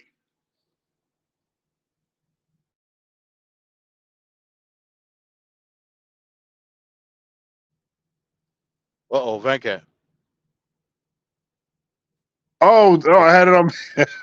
Okay. I was talking the whole time. Sorry about that. Yeah, there was just more opportunities there to keep the conversation flowing forward. And they really could have. They missed a lot of golden opportunities, I think. Right. Yeah, I don't know, because it was in that same block of questioning. I don't know. You may have a clip, but I'll just say it anyway. Mm-hmm. Where they asked him, would he accept the results of the election come in November? And he went all over the place. And they continued to bounce on that question. I'm like, listen, he don't want to answer it. Go move on. And finally he said yes, if it's fair. And like, man, nobody want to hear that. Yeah, that's the preset answer to that question they got. All right, so let's go to the next video here. So this one involves abortion. This one is one that got a lot of attention here. So this is the subject matter. that some people felt that Biden dropped the ball on. So let's take a look at how this went down. This is the first presidential election since the Supreme Court overturned Roe v. Wade. This morning, the court ruled on yet another abortion case, temporarily allowing emergency abortions to continue in Idaho, despite that state's restrictive ban.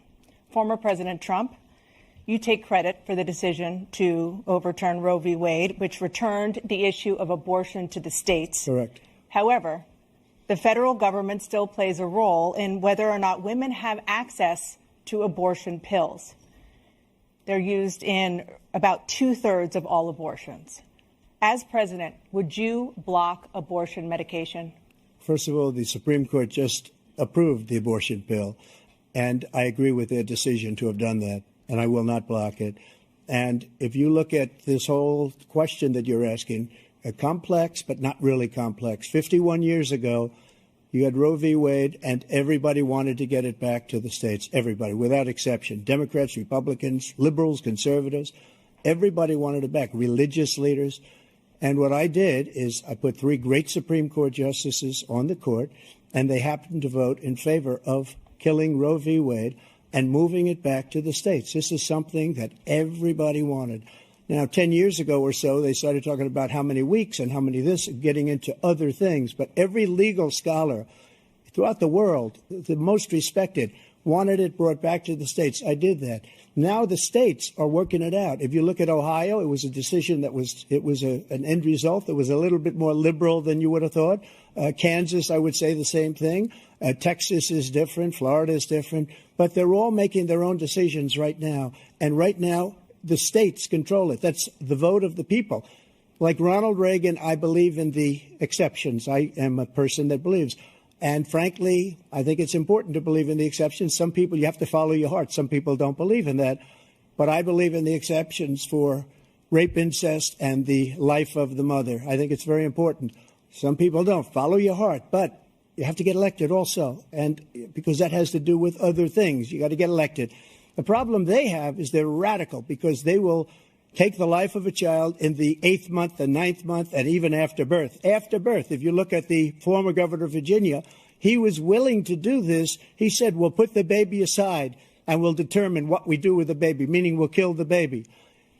What happened is we brought it back to the states, and the country is now coming together on this issue. It's been a great thing. Thank you. President Biden? It's been a terrible thing, what you've done. The fact is that the vast majority of constitutional scholars supported Roe when it was decided, supported Roe. And that's this idea that they're all against it is just ridiculous. And this is the guy who says the state should be able to have it. We're in a state where in 6 weeks, you don't even know whether you're pregnant or not, but you cannot see a doctor, and have him decide on what your circumstances are, whether you need help. The idea that states are able to do this is a little like saying we're going to turn civil rights back to the states, let each state have a different rule. Look, there's so many young women who have been, including a young woman who just was murdered, and he went to the funeral. The idea that she was murdered by an immigrant coming in, they talk about that. But here's the deal: there's a lot of young women who are being raped by their in-laws, by their spouses, brothers and sisters. It's just ridiculous, and they can do nothing about it. And they try to arrest them when they cross state lines. Thank you. There have been many young women murdered by the same people he allows to come across our border. We have a border that's the most dangerous place anywhere in the world, considered the most dangerous place anywhere in the world. And he opened it up, and these killers are coming into our country, and they are raping and killing women. And it's a terrible thing. As far as the abortion is concerned, it is now back with the states. The states are voting. In many cases, it's frankly a very liberal decision. In many cases, it's the opposite. But they're voting, and it's bringing it back to the vote of the people, which is what everybody wanted, including the founders, if they knew about this issue, which, frankly, they didn't. But they would have. Everybody wanted it brought back. Ronald Reagan wanted it brought back. He wasn't able to get it. Everybody wanted it brought back, and many presidents had tried to get it back. I was the one to do it. And again, this gives it the vote of the people, and that's where they wanted it. Every legal scholar wanted it that way. Staying on the topic of abortion, President Biden, 7 states I'll let you do that. This is the same topic. 7 states have no legal restrictions on how far into a pregnancy a woman can obtain an abortion. Do you support any legal limits on how late a woman should be able to terminate a pregnancy? I supported Roe v. Wade, which had 3 trimesters. The first time is between the woman and the doctor. Second time is between the doctor and an extreme situation. The third time is between the doctor, between the woman and the state. The idea that the politicians, that the founders wanted the politicians to be the ones making decisions about women's health is ridiculous. That's the last. No politician should be making that decision.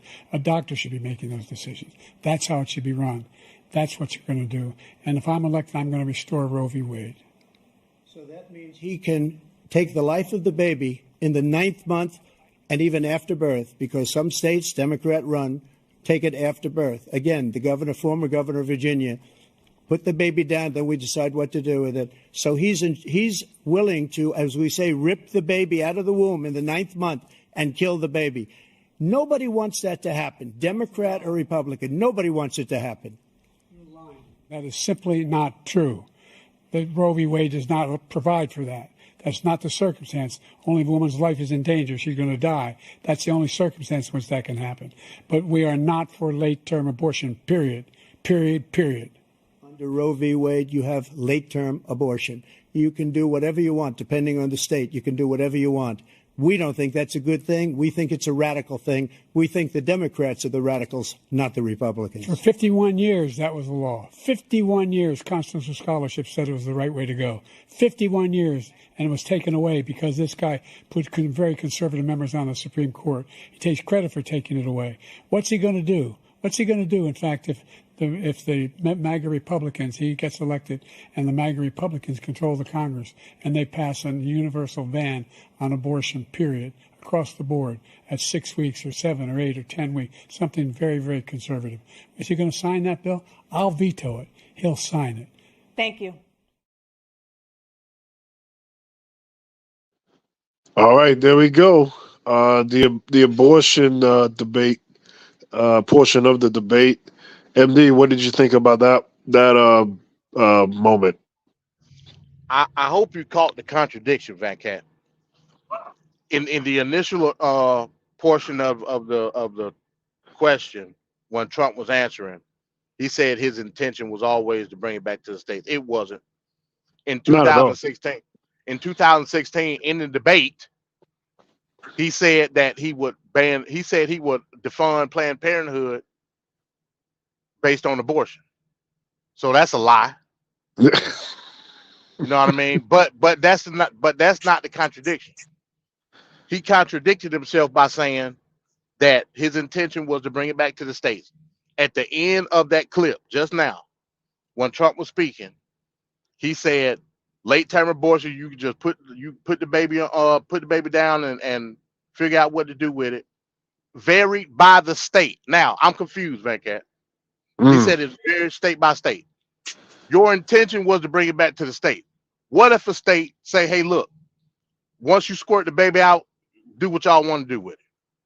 What hypothetically now, I'm not, that would be egregious. But I'm just saying hypothetically. Right. If we bring it back to the states, what's the issue? He contradicted himself. Now, everybody knows my position on Roe v. Wade. I think it was the correct decision because I don't look at abortion as a civil rights issue. I don't. It's a personal issue. Roe v. Wade, it coalesced that to a certain degree, but ultimately it didn't give a driving force to the people within itself. I said from the beginning, back when I was over on the other channel, Roe v. Wade being overturned is a good thing based on the fact that now it's going to set a precedent that people can challenge any abortion laws in the state, and then the state will have no choice but to bring it up to a vote. I said that. Everybody knows I said that. Sure enough, that happened. All over the country, you start seeing propositional votes go out, and for the most part, people were voting for abortion. So I said, ultimately, you're going to get what you want anyway. You just got to know how to do it. You know what I'm saying? But Trump. it seems like Go ahead. a lot of going around and finagling to get to the same outcome anyway. And the fact that Roe versus Wade it wasn't like it was something that was made up last week or last year. It was 51 plus years of precedent that they had. So it just Well, yeah, seems I kind agree. of senseless. I agree, but ultimately, again, me personally, now this is me personally. I don't believe that abortion rights is a civil right. I just don't. I believe that's something that needs to be democratically handled by the people of each state. Or hell, what it'll be good if you could put it's no prop votes on a federal level. It's just not. Yeah, but if it's a deeply personal thing, then why the hell do I need all these other people to get involved in my deeply personal thing? That seems like it should just be you're free to do the abortion, and whoever wants to do it does it, and whoever doesn't want to do it doesn't do it. And people that don't want it done need to shut the hell up, sit in the corner, and move about your day. Because Well, again, you're right. talking about freedom. We're talking about freedom here, and it just seems like one side has nothing to lose except the idea of somebody doing something they don't like or want them to do. And Hey, the I other agree. side is I being agree. restricted. The other side is being restricted. So that right there is a problem for me right there because it just seems like people are just offended in their mind. And this is usually the irony is always there. The ones that always say people are snowflakes and people are cancel culture and people are woke. You see, this is a Republican driven issue, and they're the ones driving this issue. And the negative connotation isn't there, but being woke there's a negative connotation. There's just all kinds of issues with that. I just say you should be free to do what you want to do. It's that individual's choice, the woman and the man, and they need to make a choice as a family of what they're gonna do. This dumb woman down the street that's thumping her Bible, or this ridiculous guy over here that's prejudging people in the public, but at nighttime he's he's at the porn store. I don't need to hear none of their views. I just need them to step aside and let individuals do what they need to do to take care of their business. Well, that's in a perfect world, Van Cat. I agree with you. Okay. Unfortunately, it doesn't work like that from a legislative standpoint. Now, going back to Roe v. Wade, in a perfect world, that would be exactly what Roe v. Wade was, but it wasn't. Now, on the same token, yes, everybody should have the freedom to come up with that specific choice based on whatever various reasons that they have. On the other token, also the practitioners got that discretion. What the issue with Roe v. Wade with me was it made it federally mandated to where there were consequences for people that didn't want to accept an abortion, whether it was a practitioner or some other third party. That was the issue for Roe v. Wade for me. Now with it going to the states, it's just on a lower level. In a perfect world, it shouldn't be no type of legislation dealing with abortion because ain't Right. nobody got their business. You know what I'm saying? Right. Right. But we don't live in that perfect world.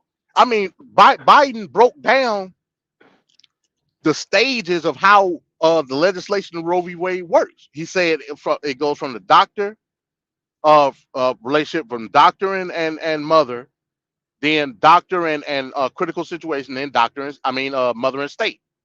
He gave the parameter, and that goes back to what I was saying. I'm not looking at this thing with Biden as a cognitive issue because he's up on stage breaking down legislation back there. Right. Right. Trump did not do that. Not one iota did he say anything legislative. Right. So Yeah. that just goes to show, like, I'm not putting any stock to that. Did he look terrible? Yeah, hell yeah, he was horrible. But I'm not putting any stock into any type of cognitive issue because he just broke down what Roe v. Wade was.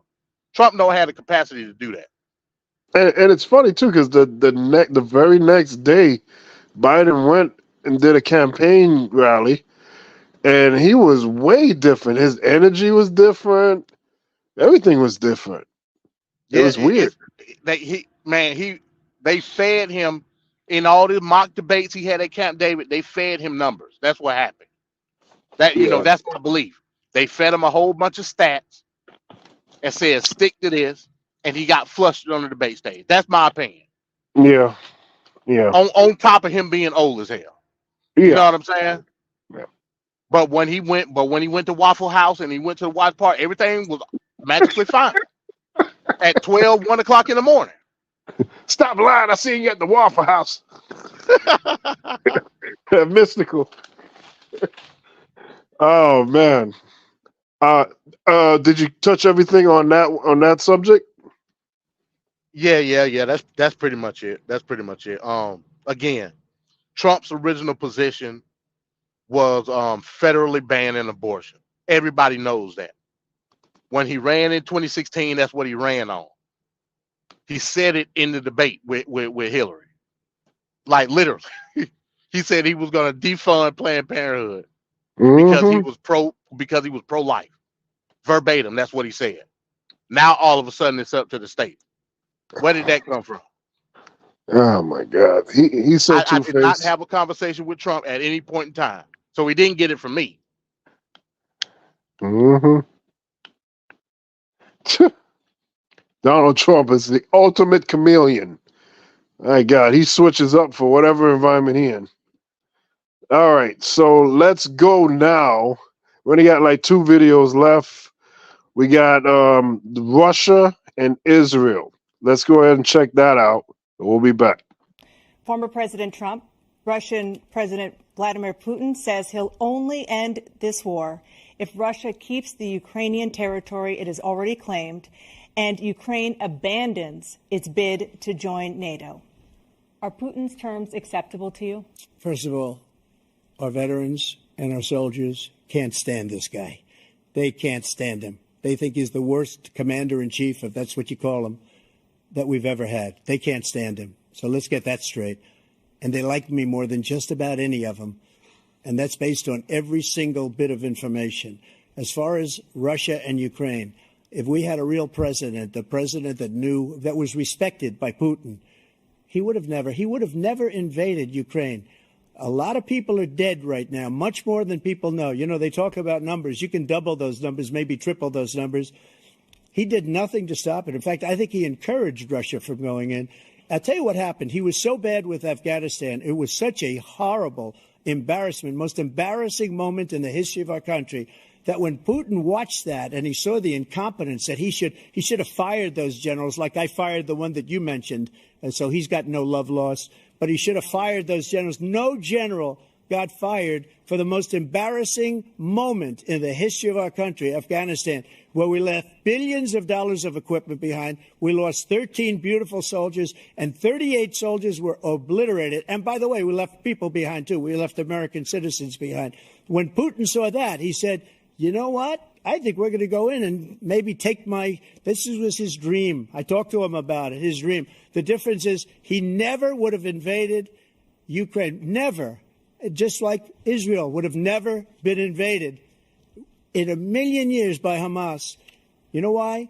Because Iran was broke with me. I wouldn't let anybody do business with them. They ran out of money. They were broke. They had no money for Hamas. They had no money for anything. No money for terror. That's why you had no terror at all during my administration.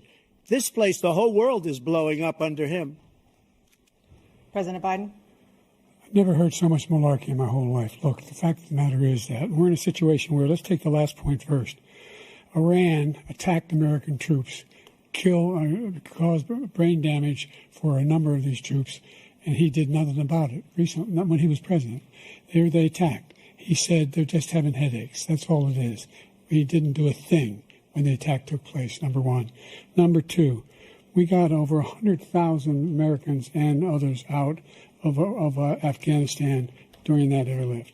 Number three, we found ourselves in a situation where, if you take a look at what Trump did in Ukraine, this guy told Trump, do whatever you want, and do whatever you want.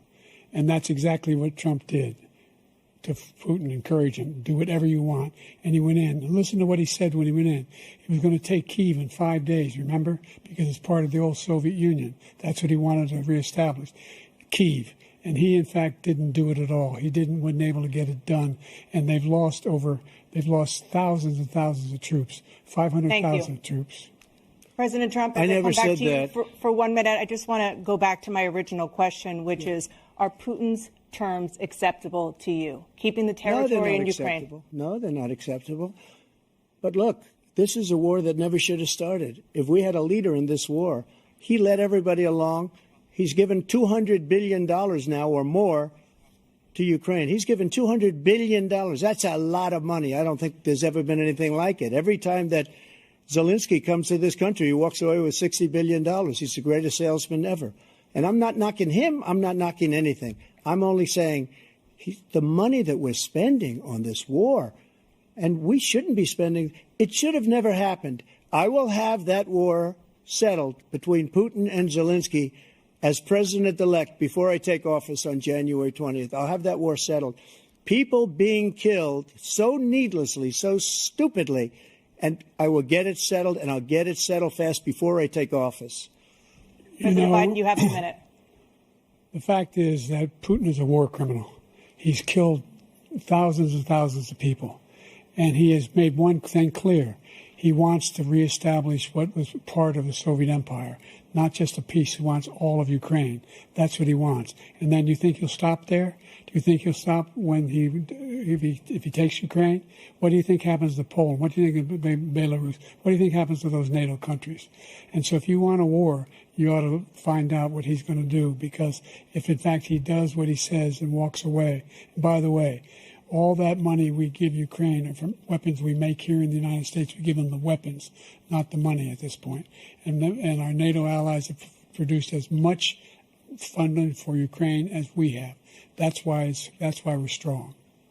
So what additional leverage will you use to get Hamas and Israel to end the war? You have 2 minutes. Number one, everyone from the United Nations Security Council straight through to the G7, to the Israelis and Netanyahu himself have endorsed the plan I put forward, which has 3 stages to it. The first stage is trade the hostages for a ceasefire. Second phase is a ceasefire with additional conditions. The third phase is the end of the war. The only one who wants the war to continue is Hamas, number one. They're the only ones standing out.